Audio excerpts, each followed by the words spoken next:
உங்களுடைய மகள் பத்தி சொல்லுங்க நீங்க. என்னோட பொண்ணு வந்து ஆம், வாழ்ந்துட்டாங்க. அவ பேர் அவா கண்ணன். ஆசையா பெத்த ஒரு பொண்ணுங்கிறதுனால ஆ, அவா, அவா. அவா அப்படின்னு வச்சாச்சு. அவங்க வந்து அவங்களும் ஒரு கலைத்துறையில ரொம்ப ஒரு அ தன்னால ஆர்வம் வந்துச்சுன்னு நினைக்கிறேன். ஏன்னா சின்ன வயசுலயே வரும்போது நாங்க எங்கேயாவது போனா, அங்க உட்காந்து தான் நாங்க நாடக கிரவுண்ட்ல தான் உட்காந்து பாடம் செய்றதெல்லாம்.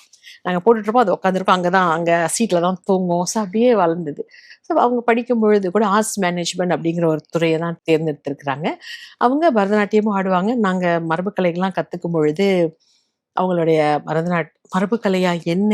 ஏது? அப்படின்னு வந்தாங்க. வந்ததுக்கப்புறம் நாங்க கத்துக்கிட்ட தேன்மொழி ராஜேந்திரன் அவங்க வந்து தலையில கரகத்த வச்சு அவங்க என்ன சொன்னாங்கன்னா, "எங்க ஊர்ல தான் கொஞ்சம் கொஞ்சமா அழிஞ்சிட்டு இருக்கு. உங்க ஊர்லயாவது வாழட்டும்ன்னு" தலையில வச்சோனே, அவங்களுக்கு ஒரு என்ன நம்பி ஒரு பொறுப்பு குடுத்துட்டாங்களே! அப்படிங்கிற ஒரு இது அ சரியா ஆ பண்ணணுமேன்ற ஒரு அப்ப அவங்களுடைய ஒரு பொறுப்பு. மனசே மாறி, அந்த மரபு கலைகள் மீது ஒரு ஆர்வம் வந்து, அத பத்தி நெறைய படிக்க ஆரம்பிச்சு, அத பத்தி பிள்ளைங்களுக்கு கொண்டு போம்போது ஒரு ஒரு உத்வேகத்தோட சொல்லிக் குடுக்குறது. அதனால தான் எங்க நிறுவனத்தில வந்து நாங்க ஆரம்பத்தில எந்த ஒரு கலை கத்துக்கிட்டாலும், இந்த மண்ணுல வந்து இங்க உள்ள அ மண்ணிசை கலைஞர்கள்ட்ட முதல்ல கத்துக்குவோம்.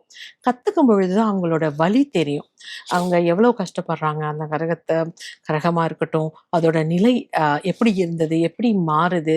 இலக்கியத்தில எங்க வந்துச்சு? ஹிஸ்டரி தெரிஞ்சா தான் நம்ம பிள்ளைகளுக்கு சொல்ல முடியும். ம். ஸோ அதே மாரி கரகமா இருக்கட்டும். ஸோ ஒண்ணுக்கும் ஏன் வந்திருக்கு? இந்த ஒயிலுக்கும் அறுவடைக்கும் என்ன ஒரு சம்மந்தம்? இப்ப வரைக்கும் தொடர்ந்து அவங்க அதுல ஈடுபாடோட தான் இருக்காங்க உங்களோட ஆமா. மகள். இப்ப எங்க கூட எங்க ஏகேடி நிறுவனத்துல சரி. எனக்கு அவங்களும் சரி, எங்களுக்கு ஒரு டீம் இருக்கிறாங்க. ஓகே. அவங்களும் சரி, இங்க வந்து கத்துக்கிறதுல, அங்க எனக்கு உறுதுணையா இருக்கிறதுல எல்லாரும் இருக்கிறாங்க. கூட இருக்காங்க.